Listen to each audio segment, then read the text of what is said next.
Should the government redistribute its citizens' wealth?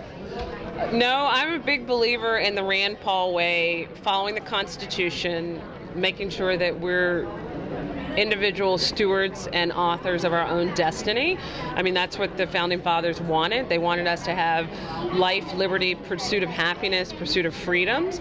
And so I think if you work hard in America, it used to be that you got to keep more of the money you earn. Now we're in a situation, Reagan really reformed the tax code.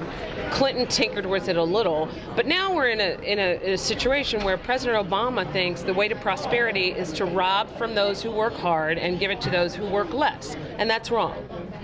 Redistribution of wealth, right? Yeah. And so it means that the government is not protecting the citizens, is victimizing them, the productive ones. It is victimizing. Well, it's actually taking from some, like you said, robbing, yeah, which it's is creating legalized theft, and then they're giving it for free goods and services for other people. What the government is doing now under President Obama is they want to create a culture and a mentality among certain individuals of dependency, that nanny government is going to be there to do it for you, so you don't have to worry about holding down a job. You can collect food stamps. You can be on unemployment indefinitely.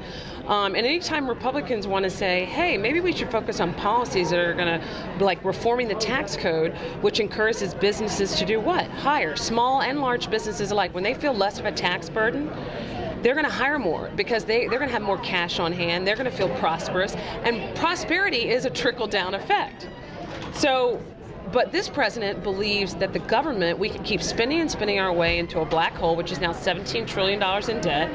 And we know that's unsustainable. The Congressional Budget Office has said, I guess over the next 20 years, if we continue spending at the rate we are, our GDP will be, 80%, more than 77% of our debt, will be more than 77% of our gross domestic product. It already is, I think. It's it's at 74. So it's going to be in the 80s. 17 trillion is the debt. Is going to 18 soon. Right. So it's close to that. The GDP is just around there. So it's already about 100%. Right.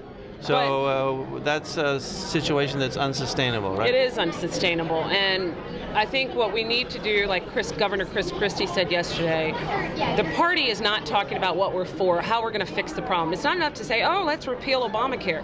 Well, I have news for Senator Ted Cruz, who I admire. But here's the thing, Senator Cruz, if you haven't looked at it recently, until we gain control of the White House and we have a president who isn't going to veto any attempt by Congress to repeal Obamacare, which the Supreme Court, like it or not, declared constitutional as a tax, you're not going to repeal it. So we need to focus our energies on things that like gaining control, helping candidates gain so we can win control of the Senate and get a Republican in the White House. We haven't had a Republican in the White House for what? Since 2008? We've lost 3 elections. That's what we need to focus on. Then we can push our agenda.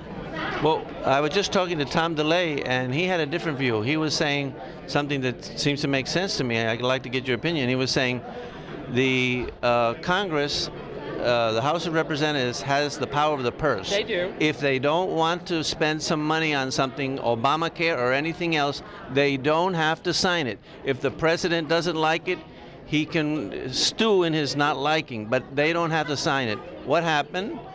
They caved. They caved, and they were afraid of the bad publicity, so they got all the bad publicity of trying to do the shutdown, and none of the benefits, which would have been... I don't think it's as simple as that. You do have to work That's what he said, and I agree. Well, it's not as simple as that. You have to work with the Senate. What we were talking about was you don't have to. Continuing resolution. You don't have to. The House of Representatives doesn't have to approve any spending they don't want to. Okay, but and they had a majority, and they just didn't have the willpower to stick to their guns.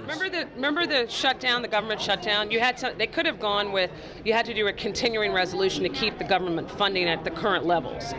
Well, you do have to do that. Government has to continue to run. So they shut it down for 18 days, I think it was? And then they gave all the money back to everyone double. Right. I don't agree with replacing the sequestration, because thanks to the sequestration, you finally, over the last, 2 years, we had the budget, we had our spending decline, like Senator McConnell said. The sequestration worked.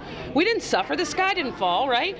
However, what I think was wrong in the strategy That was a mistake by Ryan, right? Listen, No, Rand didn't have anything. Ryan. Oh, Ryan. Yes, Paul Ryan. Paul Ryan. Yeah, he's the one who caved with. Paul Ryan didn't cave. With Murray. He got together with Murray, and they came to this. Finally pass a budget. He didn't cave. You have to pass a budget because we could keep trying to shut down the government. What is that going to get us? No, Obama would have caved. Obama would have caved as soon as his constituency was all the federal employees that he wants to have and all the redistribution of. Let me tell you, I think it's bigger. It's more simpler than that. You're right. The House Republicans could have held firm. Here's where I think they made a mistake in their strategy. They're not good at messaging to the American people why they were shutting the government down. You and I are having a much more honest discussion. So what they should have said, trot it out, talk in simple. Obama is the master of messaging. What they should have said, the reason why we're not going to pass this budget is because of the spending, the harm it's causing you, but we don't talk in bread and butter issues. We talk in around issues. We allow Obama to dominate the narrative. What I'm saying to you is, and defunding Obamacare was just not tenable. It wasn't tenable because the Supreme Court had already declared it constitutional. What they could have done, they should have stuck with the messaging of delaying the individual mandate. You remember when that was part of the discussion?